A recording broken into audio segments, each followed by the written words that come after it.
Bang ding ding, trademark. He come out 6'7" tall. Bang ding ding, one is star. Bang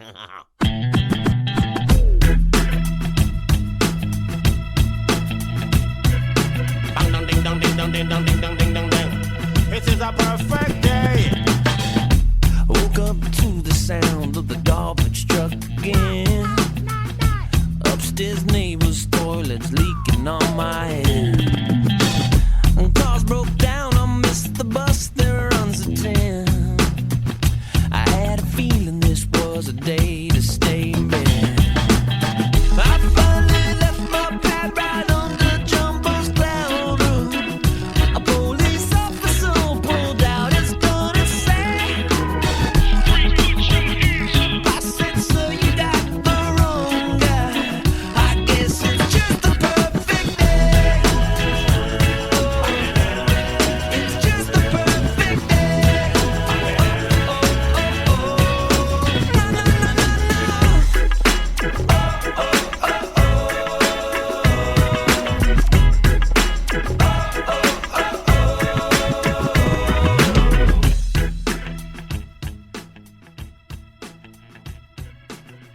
Hey everybody, welcome back to another exciting episode of Eggs. This week we have guest Eric D. Brotman, a financial expert here to talk about the future of retirement and so much more.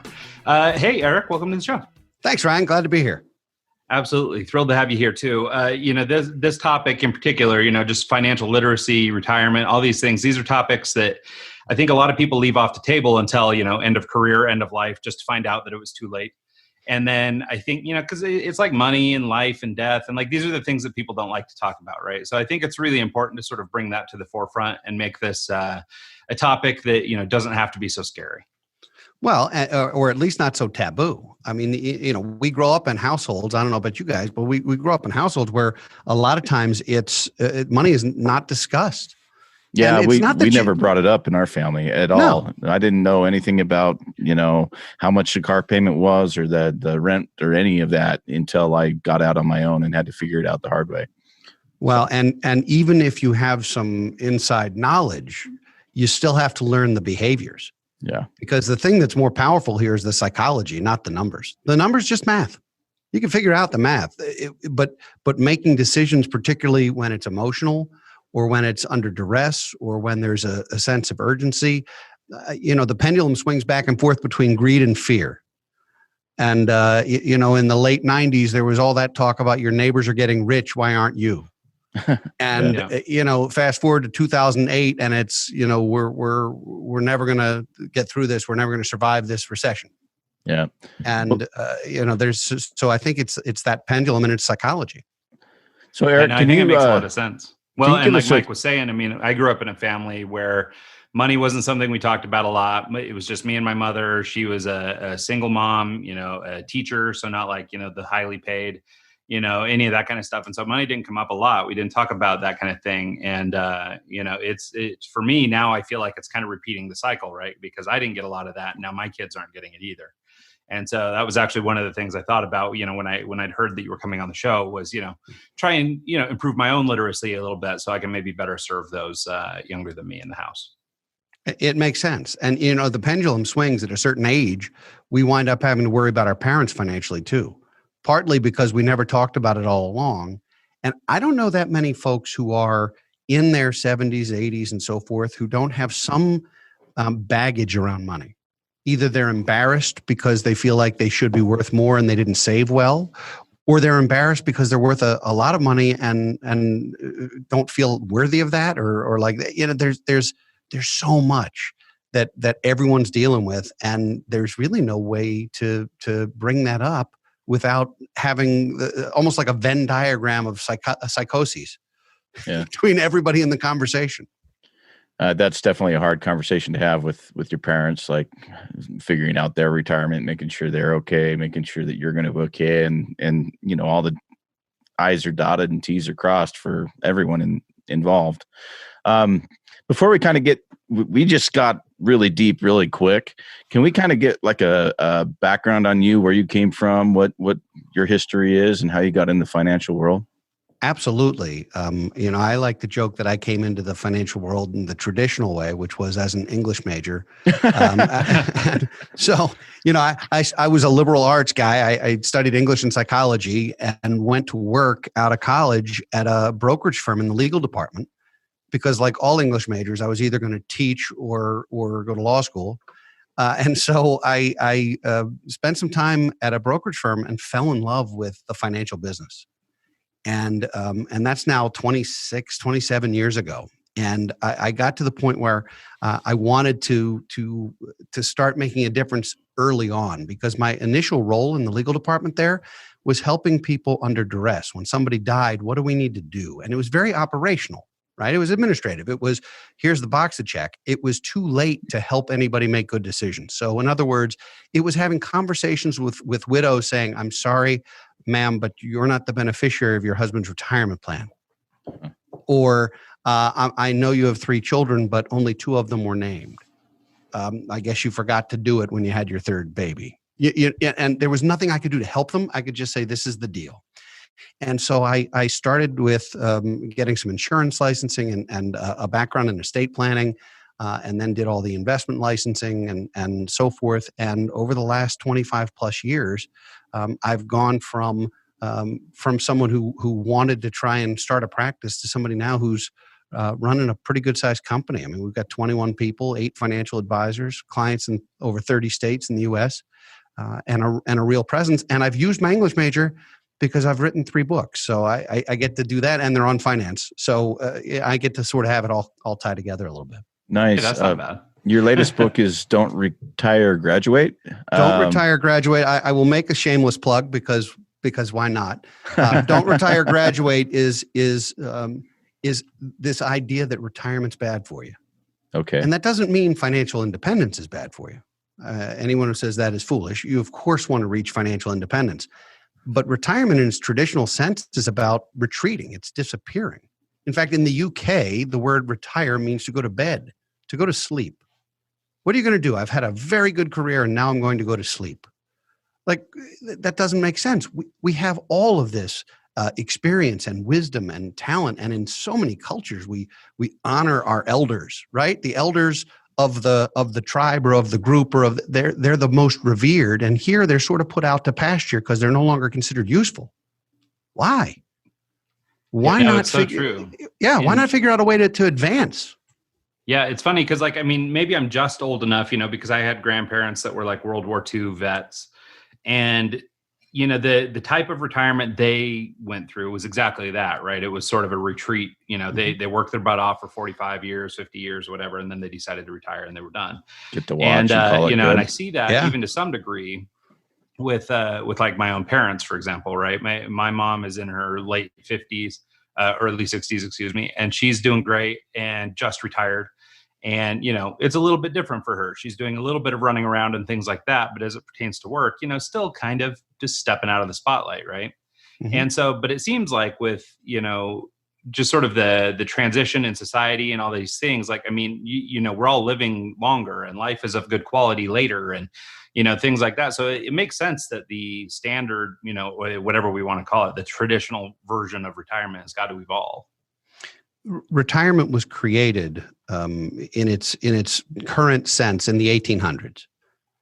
Otto von Bismarck created this, and he was a guy who essentially said we need to find a way to get people to be dismissed into their retirements. He literally wanted to find a way to get rid of people in the government and in the public sector and in the workforce. This is almost 200 years ago, and it hasn't changed a lot because his definition was after 40, you're on the downside, and by 60, you're not useful. Well, isn't it? I mean, lifespans have extended a lot too. So, I mean, in that 200 years, add 10, 15 years to an average lifespan, that's 10, 15 years you could be productive and doing. All those living years, you were, on the farm, you were working yourself to the bone. I mean, you were not in great physical condition by the time you hit 65 either. And that's true. But even now, you can claim Social Security at 62. 62, in the 1930s, when Social Security came to be, 62 was old. People didn't live past 70 a whole lot.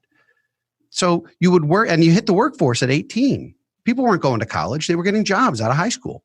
So you work from 18 to 62 or 65. You get your pension. Those are mostly gone. You get your Social Security. You save a little bit of money. The rule of thumb then was you need to save enough to pay for 10% of your expenses. 10. Now it's more like 80 or 90. Yeah. And then at 70, you were dead. Well, today, we don't hit the workforce till 22, 23, 25 with grad school and other things. Forget the fact that we're also $100,000 in debt for undergraduate school. Like, you're not even hitting the runway even. You're hitting it in a hole, right? Yeah. And I then you want to retire. I hate that I laughed when you said that, because it's not a laughing matter. It's actually quite depressing. I went to school for an associate's degree and I'm almost $40,000 in debt. And it's ridiculous that, you can't even really, how do you recover from that with, it's really sad. I have another friend that's about 60 to 70 grand in student debt. And she just had a major medical expense that came and knocked her another 80 grand in debt. So it's like, how do you move forward from that coming out of college and try to rebound? And when most people, they're coming, and that kind of expense is a house, their first house. And they're actually, it's and they're not doing it. Yeah. And part of it is because they can't. We can talk about student loans all day. Ultimately, in my opinion, a lot of these young people were sold a bill of goods that education was always worth whatever you paid for it, and that you'd come out and make so much more money that it's the greatest investment ever. And that can be true in certain industries. If you're a mechanical engineer, or if you're going to med school, maybe. But for a lot of folks, all it is a ticket to an entry-level job, and not always that. Yeah, I actually was just listening to one of your podcasts about a doctor that it was your most recent one. And I was about 10 minutes in. I was listening to it before this started, and you jumped on right as I was getting into the good part. But can you break that down? It sounded like he was getting ready to kind of get out of the medical career altogether. Oh, not that he was ready to. He did. Okay. I mean, and a really neat guy. And what he said, he realized that money was a lot like oxygen, which I thought was an interesting thing. I never heard it put this way. But what he said is, money's like oxygen. When you have enough, you don't think about it. When you don't have enough, it's all you think about. And so there's this mentality of either an abundance mentality or a shortage, right? Yeah. And so if you have enough oxygen to live, a little bit more in the room is rarely going to make a difference to you. And the same thing's true with money. We've been working with families for a quarter century, and I've seen people who have enormous incomes by any reasonable standard and put together almost no net worth or no nest egg at all. And I've seen other folks who have what I think anyone would agree is a very middle-class income build enormous wealth. That's behavior. It's not just math. And so, if you spend more than you make, it doesn't matter how much you make. You're not going to get wealthy. You're not going to get financially independent. It doesn't matter what you earn. If you are spending more than you make, there's a hole in the bottom of your bucket bigger than the spout at the top. It won't work. So on that note, what are some steps that people should take throughout their life, different phases of life, to lead to financial independence? Great question. And I think that the number one thing, if there's one takeaway from today's show and people start doing one thing that will make a difference, it's something I refer to as paying yourself first.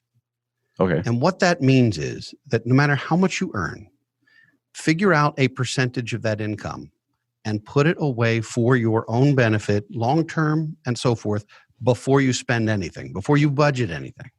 First of all, nobody likes to budget. In fact, my next podcast guest wrote a book called "Budgeting Doesn't Have to Suck," and I'm prepared to argue with him about that.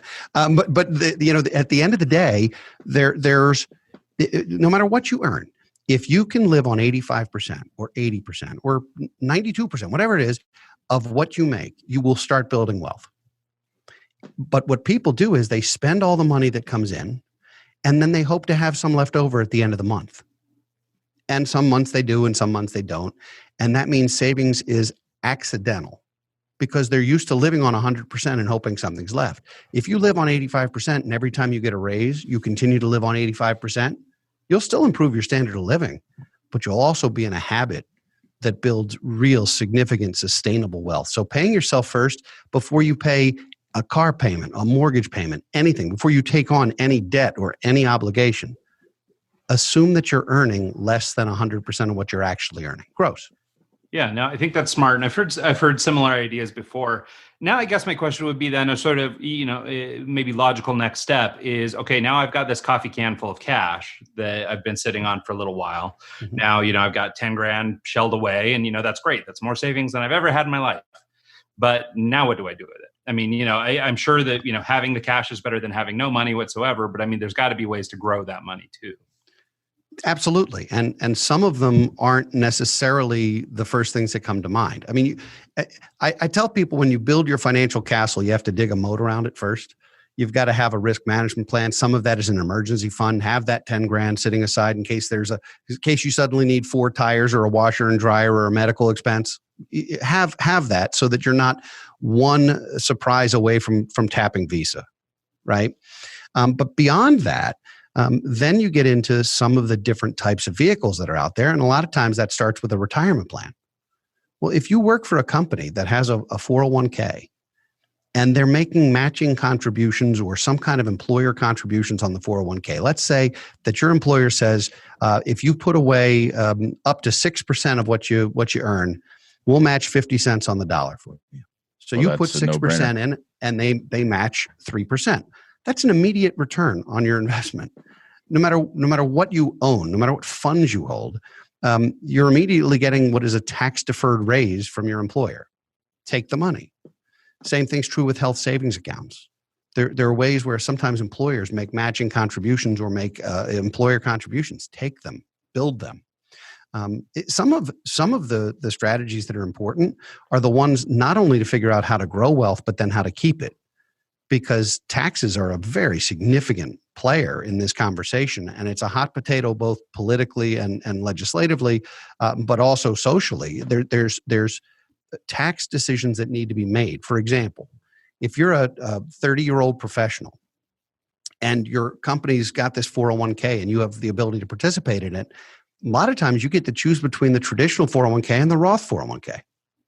Well, doing the Roth means using after-tax dollars to fund it. You say, well, why would I give up a tax deduction? And the short answer is you'd be giving up a tax deduction while you're in a relatively modest tax bracket with the idea that you'd then grow the money for 30 years and have a much larger tax bracket and a much larger piece of dollars coming out that you wouldn't have to pay taxes on. So it's not just kicking it down the road and saying, oh, I don't have to pay taxes on this for 30 years. That's true, but the tax bill that comes might be dramatically bigger than the one that you saved. Yeah, that makes complete sense. I would have never thought of that. So some of it's tax arbitrage. You want to take deductions. You want to take deductions when you're in the high brackets, and you want to find tax-free income when you're in that high bracket situation. On the flip side, if you're in a lower bracket, you don't need a tax deduction. 90% of people in this country don't even itemize their taxes anymore, which means things like mortgage interest, charitable giving, things that used to be no-brainer deductions aren't deductions for most people anymore. And I don't think that's really sunk in yet for a lot of folks. I don't think they've experienced enough tax returns to realize that the behaviors they had been taught were good behaviors by their CPA or their parents or whoever was helping when they were growing up. The rules have changed. Well, I guess then, so if you're, let's say just because much of our audience are entrepreneurial, let's say maybe you don't work for a company. So you're running your own business and maybe you're far enough down the road, you've got a corporation and you can, I guess, invest in your own 401k or match and do some things like that if you have the right entity figured out. But for your average entrepreneur, maybe a mom and pop shop, small operations, how do you start to look at these things? Like, how do you learn which tools are the right tools? And I think that this is one of those things, and maybe I'm wrong, maybe you can correct me, but I think that one reason that a lot of people don't invest or don't buy the right tool is actually kind of the fact that there's so much to do and I don't know anything about any of it. I know I could say, at least in my situation, I tend to be the guy that will analyze, and never actually pull the trigger because I'm busy looking at all the things because I don't want to make the one long-term decision and choose the wrong one. And I'm the guy that will do the opposite. You mentioned like 401ks and stuff. And actually, yeah. And like Mike said, by not investing at all, I'm actually doing the opposite. But I'm the guy that will pull the trigger on the wrong thing and waste my money doing something stupid. It's just my. Okay. Well, then the two of you become an interesting case study together. Yeah. The answer is a lot of times it sounds very self-serving, but it's get some advice. Get some tax advice, get some legal advice, get some financial advice. If you're in business for yourself, whether you're a sole proprietor or in a partnership or you've started a corporation, most of the time those kinds of advice can be deductible expenses for the business. That's business expense. Yeah. And so if that's true, it does help offset or defray the cost of getting some of that advice. But the advice could be priceless. For example, if you've started a mom and pop, you called it, and you're starting to build some revenue and there's some profit, and you're not buying buildings per se, but you're starting to see black instead of red ink. There are things that you can do from a retirement standpoint that don't require all the work and all the expenses and all the steps like a 401k. You can fund a SEP IRA for yourself, which is a self-employed person's IRA. And, we think about IRAs and we're like, well, the contribution's $6,000. That's nice, but it's not going to retire me. But with the SEP IRA, the limit is 25 cents on the dollar that you make, up to $280,000 or $290,000 that you can earn. So you can put away $50,000, $60,000 a year tax deductibly. So your limits are much higher as an entrepreneur, as a business owner. You have enormous tools in your toolbox. Well, so do you have any recommendations on finding, I guess this financial advice, right? I feel like right now, just as easy as it is for people to have a voice, everybody's got one. And so you've got a lot of people who have sort of, I guess, stake in the game. They're trying to sell their insurance policy or they're trying to move there or whatever. I've worked with a couple of financial advisors. I got a little bit of money when I was young from my father passed away, and I got a life insurance policy to pay for some school and things like that. And so I spent a bunch of time working with financial planners and stuff like that. But what I felt like, or what I feel like now looking back at it, when there's essentially nothing left, is that there was a lot of selling me into programs that were under the umbrella of their thing, right? Oh, yeah. And because I didn't know any better, I just took the advice.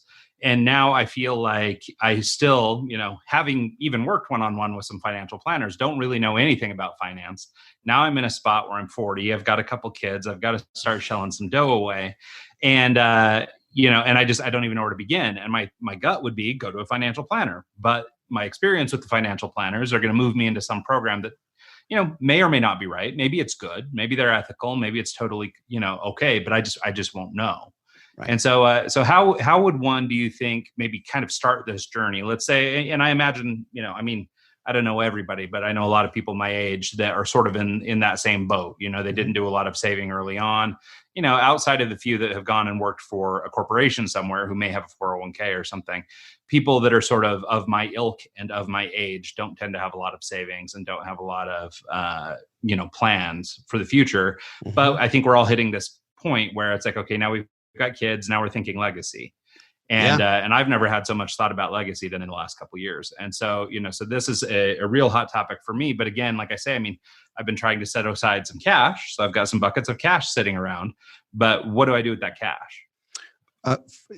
That's about a 6-part question, Ryan. So I'm going to start. You listen to enough of our shows, you'll see I'm going to start one place, and maybe it's not the place you want me to. But the first thing is to acknowledge that the experience you've had is not rare. And it's one of the biggest challenges facing the financial industry is that for many, many years, and in some ways, it still is a bit of the Wild West. People call themselves financial advisors when they aren't. They're not certified or you can come out of school and get a relatively simple license. It's like getting a mortgage license or a real estate license, and all of a sudden you're an expert. That's dangerous, right? The other thing is a lot of advisors or people who refer to themselves advisors are actually employees of various companies. So they work for an insurance company and they're incented to use their insurance company's product off the shelf, or they work for an investment firm and they're encouraged to utilize or have clients buy the funds that their firm manufactures. And there's an inherent conflict of interest, and it is there's such an unbelievable lobbying effort by the big insurance companies and big financial institutions to keep it that way, because they want their salespeople, which is what they are, to be beholden more to their employer than to their client. That's horrifying, and it's not okay. So there are organizations out there. One is the CFP board, so the Certified Financial Planner Board, which created an education and created a fiduciary standard for its members. There's about, I think, 28,000 or so CFPs in the U.S. I think that's the right number.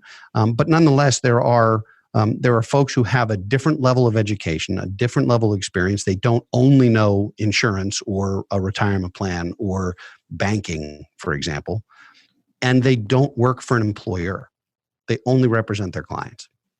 So there's a chapter in the new book, Don't Retire, Graduate, all about the questions to ask prospective advisors, which how would you interview? If you were going to sit down with 3 or 4 advisors, what would you ask them? And what do those answers mean? Example? Yeah, an example is, how do you choose specialists for us to work with? Well, what do you mean? Well, do you have attorneys and accountants and real estate people and mortgage people in-house where you have to use their people? Or if I have a tax person I really like, can we use him or her? It's a big deal because you want that objective advice. I think it's great to build a dream team of specialists and then have them know each other, but don't have them necessarily employed together. It's like checks and balances. I actually like that a lot. If your attorney is employed by your financial advisor, it's kind of like the fox guarding the hen house a little bit. Well, it's like in the mortgage issue back in the day with the appraisers and the loan officers. Same deal. You don't want to deal. You don't want that. There are conflicts everywhere in the real estate world. In fact, almost all of this has conflicts, and the ones you can't avoid. Like, for example, in the real estate world, if you have someone representing you and they're your buyer's agent, you're going to buy a house, and your agent is representing you to help you buy a house. They're also paid more based on how much house you buy. So unlike a seller's agent who's going to represent you based on how much they can get you for the house you're selling, which is great, they're incented to sell your house for more money.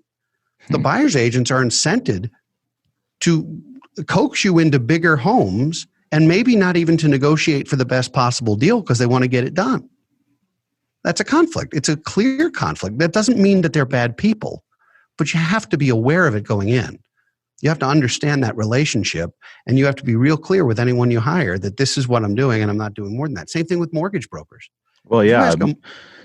Mortgage brokers, they'll actually, give you a little bit higher rate because they get more return on the back end. They could not only that, but when you ask somebody, people are going to say, how much house can I afford? What is the maximum amount I could borrow without getting really stuck? And we've seen how that works out. Yeah. So if you're in a business where you're paid not based on advice, but based on some kind of product or some kind of quantifiable volume, if you're paying your mortgage advisor more to borrow $600,000 than to borrow $400,000, that's not necessarily a bad thing if you can afford the bigger home or whatever. But you got to understand that the incentives are not aligned with yours.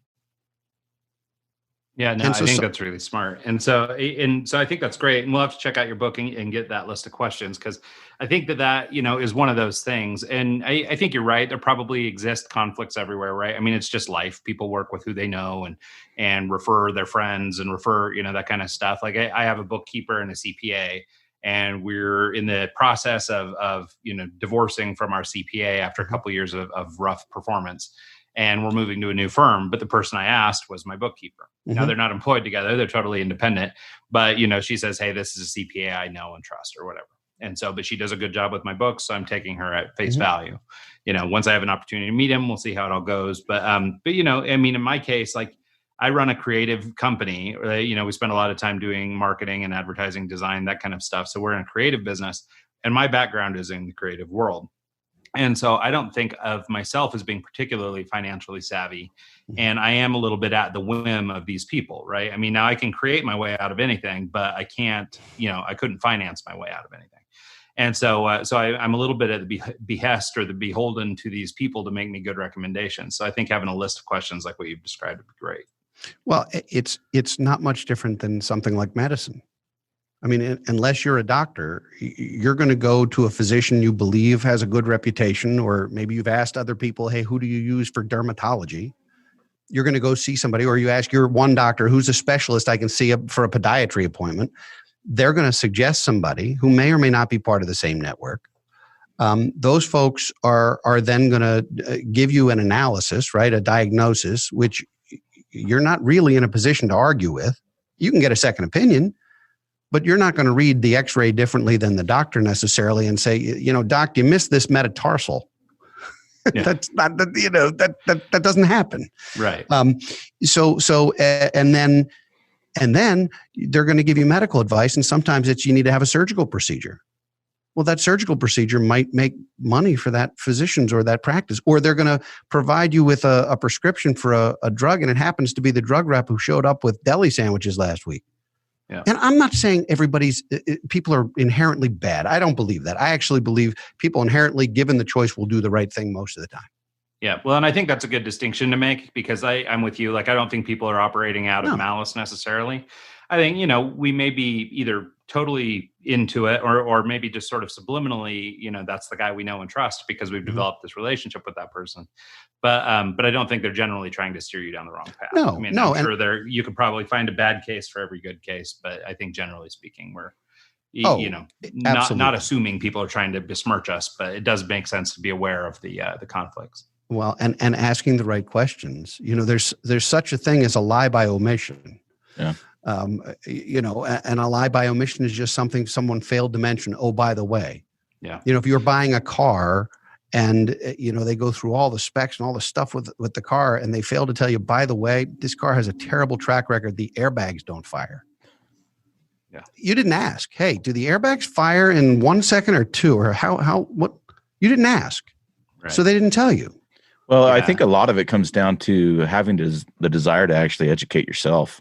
If you don't take the step to actually try and learn a little bit on your own, you don't know what to ask your financial planner or your accountant, or, and they're not going to be able to read your mind. They're not going to be able to know what's particular about your situation that you might need help with over something else. And I think a resource like your podcast would actually be a really good thing for people to listen to. I'm going through it right now, just reading some of the headlines, and they're great things that, like, understanding your employee benefits, how you can use a reverse mortgage, Dave Ramsey's debt reduction strategy. Lots of good topics that are in here, and I'm gonna go and listen to it for the next week straight, just trying to educate myself. I love that. Binge listen, but please leave a review, will you? Make a difference. I'll hit the like and subscribe and do all the stuff I need to do. Binge listen and tell everyone about it. Yeah. Right. So let's circle back a little bit. We started down the path a little bit of how one might achieve financial independence. And we talked about the sort of, pay yourself first strategy. Yep. But let's say, and we did get into this a little bit, but let's try and be a little bit more linear in how this might work if we were trying to sort of explain a process for someone to get started. So we're paying ourselves first, as you've prescribed. We've been, saving 5 or 10%, whatever we can afford to set some money aside. Got a little bit of money aside. What do you think our next step might be? The next step, first and foremost, is to figure out what types of accounts make sense for you and why. And some of that's based on taxes. Some of it's based on access. If you want to save for a down payment on a home, you're not going to put that money in your 401k that you can't touch for 30 years. There's different kinds of accounts for different things. So I believe before you start investing anything, it's important to understand the why. What's this for? Ideally, when is this for? Because you might have 3 or 4 or 8 different accounts, and there's reasons for each of them. One of them is because you want to have an emergency fund, so it's just savings. One of them is because you want to be able to educate your kids and keep them out of the student loan disaster. And that you're going to treat that differently because your kid is 12 and he or she's going to need money in 6 years, as opposed to this is money I hope not to touch till I'm 72. And so, not every account is created equal. Not every investment is created equal. And I think it's important to have a blueprint. Think of it like building a house. It's a blueprint. What is the big picture? So if it's long-term money, you're going to treat it very differently. If you don't need to touch it for 10 years or more, typically you're going to be able to be fairly aggressive with it. And that doesn't mean speculative. It doesn't mean take a flyer on something and hope it works out. You still want to be diverse. You want to have the right asset allocation. You want to have the right money management. You want to know what you're paying for that. A lot of the fees aren't transparent. Right. I've actually been thinking about abandoning ship on my bank lately because suddenly they're charging me $25 a month for savings and for checking. So I'm losing $50 a month in fees just for the privilege of banking with them. Right. Wow. And I mean, my wife is like, you got to go to the credit union. And it used to be, oh, well, I need to, they have ATMs in every city. I want to be able to use, and that's becoming less and less important. Now I'm looking at those fees and I'm just like, oh, okay. So I'm donating $700 a month a year to you guys. Yes. For something that literally a computer is flipping switches. Like, I can barely even see a teller, especially now.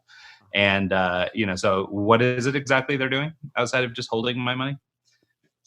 They're making money on your money because they're giving you 0.01% and then they're lending it out in a mortgage or in a Visa or in some other thing, and they're earning 18% from some other consumer to use your money that they're paying you nothing on.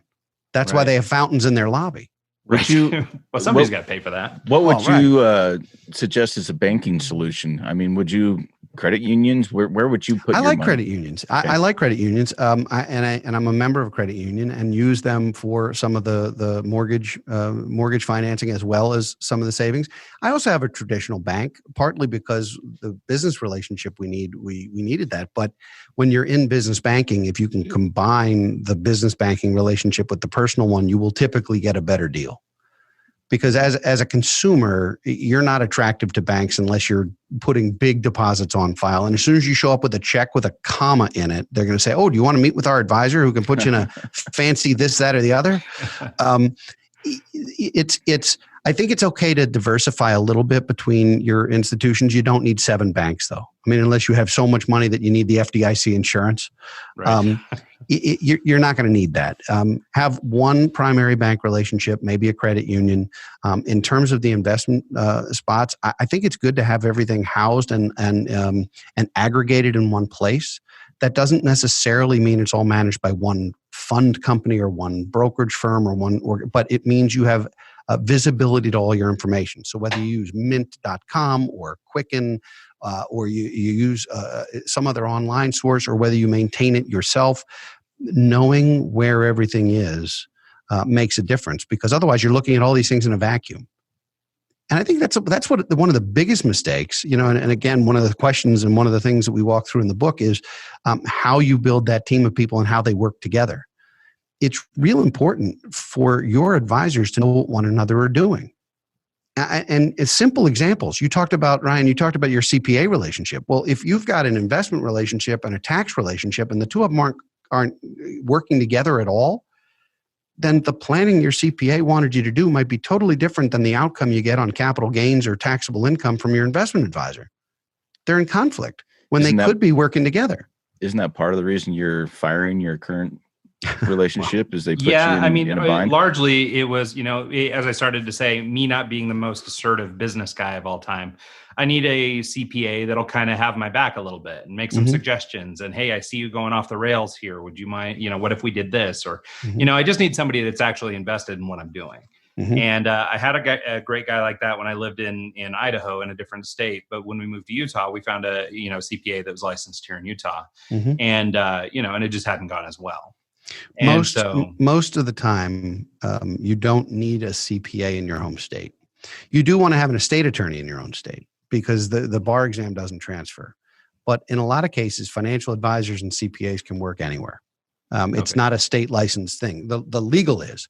So, when you move to Utah, hopefully you also got new wills and new powers of attorney and new medical directives. Well, and we re-registered the business here in Utah and took it out of Idaho and things like that. So there's business things and estate things. That's different, and that is state specific. And so that matters. But you also want your attorney and your insurance agent to know one another or to work together. Because your insurance agent and even your HR department at work, or the benefits people, or whoever you're doing, if you're self-employed like you are, your business, you're choosing your own benefits, you're running them through your own third-party administrator. they have to communicate with your attorney. Your attorney has to be able to say, Ryan, here's who you need to name as beneficiaries because you will wildly screw this up if you don't. And if your insurance agent names one person and the will names something else, it'll never reach the will. You could have the most perfect will in the world. If the beneficiary designation says, I'm leaving this to my ex-wife, it's going to your ex-wife. I don't even know if you have an ex-wife, but if you do, you don't necessarily want that. Right. No, I think that makes a lot of sense. So to think about things sort of practically then, so we've shelled aside some money for easy math. We'll call it 10 grand. So we've got 10 grand. We have chosen the right bank accounts based on what we think we want. Maybe we want to save for a home. We want to set a little money aside for retirement, that emergency fund we talked about. And then I don't know, some play money. Let's say maybe we want to save for a vacation or something. So how do you take this money, this lump of cash that you've been able to set aside, and properly, I guess, put that into these places to make sure that we're sort of serving everything? I mean, you mentioned sort of having some,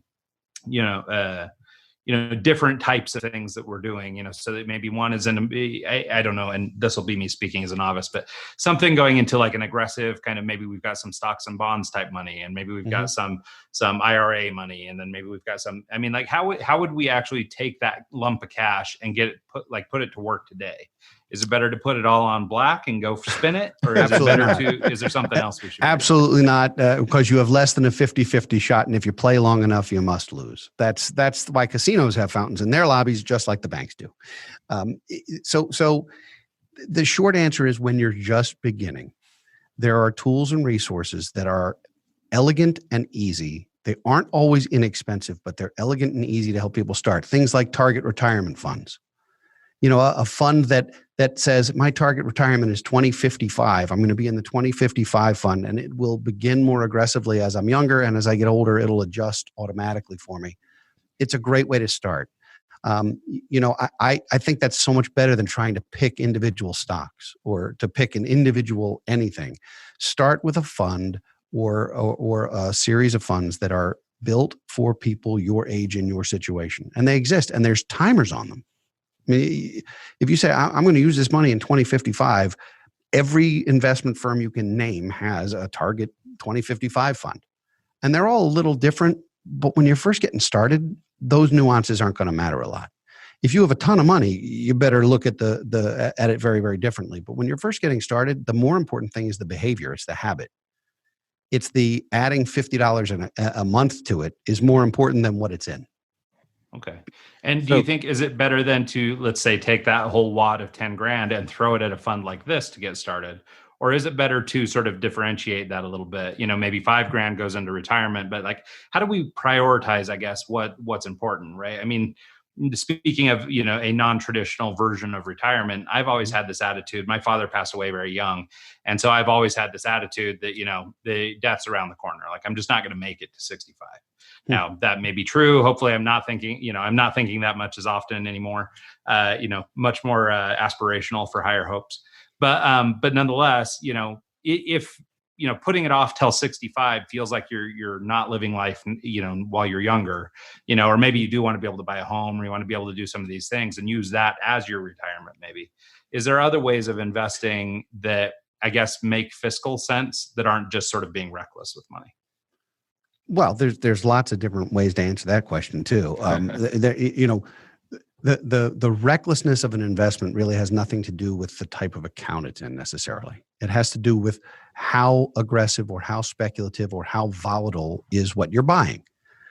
And you mentioned, should we buy this fund or an IRA or those kinds of things? The reality is, an IRA is just a type of account. It can own the same fund that you would own outside of the IRA. It's just a type of account. It's a tax wrapper. And so when you talk about how do we prioritize, the $1 million question, of course, is how long am I going to live? And I'm going to be healthy, and things we can't answer, right? There's no crystal ball. I have seen too many people who save every darn penny and never spend it. And it's for the cruise they're going to take when they're 70, and at 69, they drop dead. And that's not living. I've seen other people who take that cruise every year, and they don't care hell or high water. And then they get to a point where they can't earn money anymore, and they become wards of the state. Also not a good scenario. I think there's a seesaw here. There's a balance to strike. And I think it's different. The three of us on this conversation, we're all going to have a different balance based on what our priorities are, or how we feel about those things, or what other resources we have. What's your earning capacity? Brian, are you I'm sorry, for people who are on a fixed salary, it's totally different than for people who could work more and therefore be paid more. If you're freelancing, if you have a side hustle and you have the ability to make an extra $5 or $10,000 because you feel like it, then you can treat that pendulum a little differently than if you're on a straight salary and you're going to get a cost of living bump maybe, and that's it. Sure. Well, your cost of just getting by day to day, your monthly expenses is pretty much what determines your cash flow. Like if you spend $3,000 a month in bills and expenses and rent and mortgage and all that, and you make $4,000, then you're positive $1,000 every month. It's just basic math, isn't it, for the most part? So you're positive $1,000 every month if you take that $1,000 and put it away first. Yeah. Because otherwise it's still sitting there and you're going to be inclined to try this or click that. I mean, Amazon's so easy. All you have to do is think something up and somehow it's there and it shows up. So I think consumerism is tough. You want to put some money where you can't get to it easily. Not that you can't have it. It's your money. But put it where it's not going to be available by the ATM, or it's not going to be sitting on the counter and just available to you. One of the things about retirement plans that make them so powerful is that they do have restrictions in terms of when you can use them. And it's really, in some ways, for your own good. Because you can borrow, employees can borrow against 401ks and take loans, and they're horrendous. Horrendous. No one should ever borrow against a 401k. And sometimes you don't have a choice. And that's the reality. Life happens, and sometimes you don't have a choice. But if you've got a choice, if you've got 3 or 4 or 5 different options, places to go to get money, that's the only thing more expensive there is going to a loan shark or a check cashing booth. 50% interest. Yeah. What's the VIG? I mean, that's not my arm or my leg. Yeah, or one of each. Right. So we're starting to get towards the end of this thing, and I wondered if you wouldn't talk a little bit, or let us hear some of your thoughts. Sort of, like now we're sort of going through these, interesting pandemic times. We've got a lot of people who are out of work, and or maybe living off unemployment, things like this, and just trying to make things work, right? Like, I mean, obviously this isn't an extreme case. Maybe it won't be like this for long. But do you have any advice for how to be smart during these times, or is it fine to just kind of tread water and try and survive until you can get gainfully employed again? I think there are plenty of people who need to tread water. The recovery here. You have all the talk about, is it a U, is it a V, is it a W? It's a K. This is a K-shaped recovery, which has never happened before. And what that means is you've got one group of people who have gotten incredibly wealthy during this stretch because they didn't lose their job, because they didn't get sick or have a loved one die, and because they participated in an economy that was incredibly resilient, and they've made a ton of money. Like the rich got richer during this pandemic so far. And then you have the folks who were 1 or 2 missed paychecks from a real serious problem who then lost those paychecks. Yeah. And there's a great deal of gray in between, but those are the 2 extremes. And so I think if you're in a position where this has created either, of course, the health issues or financial issues, if there's a period of unemployment, if there's a period of underemployment, I mean, a lot of people went back to work, but it's not what they were used to. I think right now is a time to just hang in, try not to get into a hole you can't get out of, avoid every unnecessary expense you can temporarily, figure out what your side hustle is going to be if you're able, even if it's before you found a job, do something. Yeah. Because the longer you're unemployed, the less likely it is you'll get employed. So I don't know if you've listened to enough of our episodes to know what I do for work, but it's obvious behind me. I'm a DJ. I play music for people to dance and have fun and gather and associate with. And COVID has knocked me on my ass. Like I've gone from last summer was going to be my best year-to-date income of all time. And it decimated that. All of it went down the tubes. And it actually ended up pushing most of those events to next summer. So it's wiping out 2 years of my income from COVID. And it's one of those things where I've been lucky. I've been able to get by. I've had friends where I went up to Alaska and did construction work. And I've been able to pay my bills, but and actually right now I could go back to work. There's a venue here in Idaho that would hire me and I could go work Friday and Saturday nights and I could have income coming in, but I don't feel that I should. I feel that it's, we're in the middle of a pandemic. I shouldn't be playing in a nightclub and getting people together dancing. It just is wrong in my opinion. And so I am intentionally taking it slow and I'm just pinching every penny I have and just, eating top ramen as much as I can just to get by. But this has really set me back on my 10-year plan. I literally had savings built up. I had bought some equipment for the business in December before the pandemic hit, spent $8,000 worth of my savings to buy equipment that I haven't been able to use at all. And so it's been a really hard year. And, I'm kind of, wondering what the hell's going to happen next. And hopefully with the talk of a vaccine coming, I will have gigs next summer that I can actually start making an income again. And, it's one of these things where,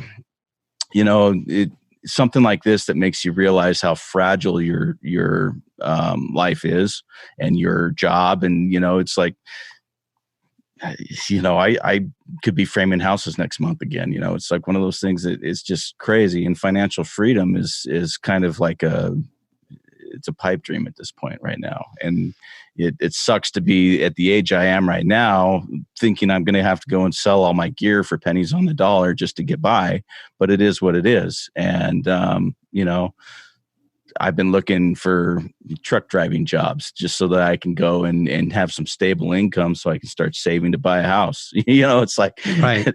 It's horrible. What would you say for someone in my shoes? I'm literally living it right now. Well, first of all, I would say kudos to you for being industrious enough to find ways to do that, whether it's Alaska or whether it's trucking or other things. Secondly, I do believe that we will get back to some semblance of normalcy or what we think was normal. I'm certainly not a doctor and I have no idea when the vaccine will come, but there will be one and there will be other things like this. There were people who were, 58 years old in 2008 who were planning to retire in 2 or 3 or 5 years, who 10 years later still can't. Yeah. So each of these types of things hits different groups of people disproportionately. And because of what you do for a living, you're disproportionately hurt by the fact that you can't go do gigs. I do believe there will be a pent-up demand for what you do. There probably will be. And I can't dance worth a damn, but if you've got karaoke, I'll sing with anybody. There will be some pent-up demand. There will also be some folks who just never return to that. I mean, be glad you don't run a cruise line or or an airline. Yeah. Because people who own rental real estate. I'm sure you have a ton of listeners who are thinking, I want to buy rental properties and I want to do this. We know people who own those rental properties who aren't collecting rent because their tenants are in a situation like yours. They just aren't paying them. You can't even evict someone right now. Yeah. So you've got one group of folks out screaming, cancel rent. And the other folks saying, hey, wait a minute, I bought this house. If I don't have the rent, I can't pay my own mortgage. I'm going to be decimated too. Like everybody's losing on the deal in that regard. And it's a real complicated problem. We have seen, I think, a complete lack of leadership at almost every level for an extended period of time. And that's not a political statement so much as a reality that there's no blueprint for this. None of us, I was in Fort Lauderdale the early part of March. I used to be a road warrior. I was on planes twice a week at least. And I went from, I was in Fort Lauderdale thinking, what is this? Are they really going to postpone flights for a week or something? And now, our fifth grader had to learn how to do some homeschool, and we had to I've got employees. We closed the office for 6 weeks. We had people working from home. We're lucky. We can do our jobs from home. So I think the only answer I can give you is don't ever give up your optimism. Seriously, because without that, you're sort of doomed to that prophecy. Maintain your optimism. Recognize that there will be a demand for what you do. People love music. They love to congregate. They love to party. They love to dance. Some do. I don't. And there I don't either. That's why I DJ. I can't dance to I love music. I can't. Somebody could get hurt if I was dancing nearby. There will be a demand for what you do. There are some industries that will not recover from this at all. If you owned a shopping center, retail was already in trouble, and now it may be truly doomed. Malls. Who wants to go to a mall? Yeah. Yeah. So especially as they become more and more empty. Right.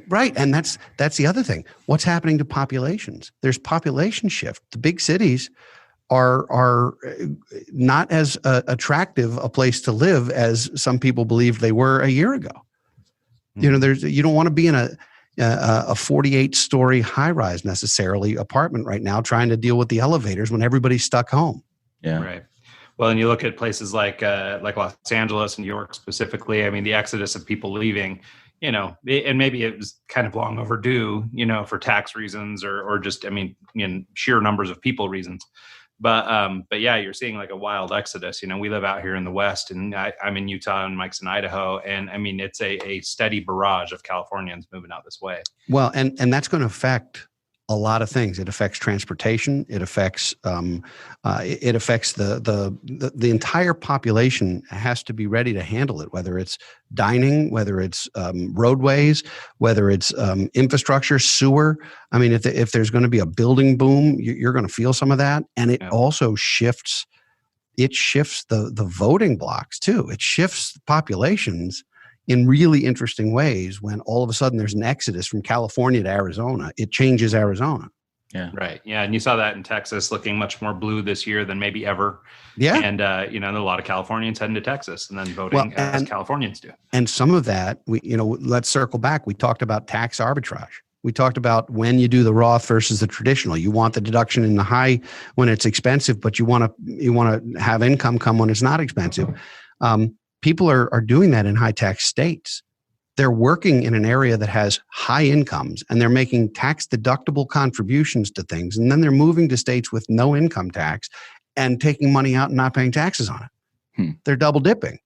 And there's nothing illegal about it. In fact, it's smart. But we've seen people here. I'm in Maryland, and we have folks here. The exodus from here goes directly to Naples, Florida. And so we see people who what they pay in state income tax here, just for the privilege of being here, is more than what it would cost to buy a condo on the beach in Boca or in Naples. It's like getting a free house by not paying taxes. Well, I know my sister lives in Rochester. Her property tax on her house is almost as much as her mortgage payment. And it's just ridiculous to me. It's mind-boggling to me that that's even a thing. Oh, it's a thing. There are people who work their whole lives to pay their houses off who lose their houses because they can't afford the tax bill. That's insanity. That is not okay. It's not okay. And there's so much variety in the way to do that. And there is a complete disconnect between the folks who are making the rules and the folks who have to be subjected to them. And that's true at every level on everything. That's true when Congress passes something for Social Security in which they don't participate, or healthcare mandates in plans they don't participate in. Literally passing laws that only apply to other people. That's horrifying. Yeah. Yeah, no, it's true. Well, I think, as we're sort of getting to the end here, I think honestly we could go on forever. This is a really deep topic, and there's so many things that I'd love to cover. Just, if only for me personally. I know Mike has lots of questions for himself personally too. And so this is, and Mike seems to be a much smarter with money guy than me, because he at least has some experience in the real estate and finance and some of that stuff. And I've just never touched any of it. I draw pictures, man. That's my thing. So and I draw stick figures. See, so we all have our spot. Yeah. So, but I wonder if you wouldn't just sort of tell people where they can learn more about what you do, how they can get your with book, you or engage with you, where they can buy the book, that sort of thing. The book is at Amazon. It's Don't Retire, Graduate. If you look up Eric, well, that was before you said something about Amazon. Listen, I use Amazon all the time. I love Amazon. Oh, you better believe they're checking your records now, just to be sure. It's funny. There are 2 Eric Brotmans on Amazon who write books. I write books about personal finance. The other Eric Brotman is a PhD who writes books on how to toilet train cats. You can't make that up. I'm not that guy. Maybe buy his book too, but Don't Retire, Graduate. Time to start writing those books. Available online, and then we talked so much about taxes, and we didn't get into really some of the nuts and bolts. But I published an ebook that's free for download at lowtaxbook.com. And anyone interested in doing that, it's a way to learn the 4 places that most Americans can put money where it's never taxed again. And it's a big deal. We've gotten a lot of traction from that, and a lot of people have changed the way they look at savings and investing as a result. Great. Well, Eric, thank you so much for making the time for us. I really enjoyed this conversation and learned a lot. And I'm going to be listening to your podcast and subscribing. I'm delighted, and I'm enthusiastic about yours as well. You've had some really interesting guests on your show, and I'm glad to be one of them. Thank you. Yeah. Great. Well, thanks so much, Eric, and thanks to everybody who tunes in this week and every week, and we'll see you all next time.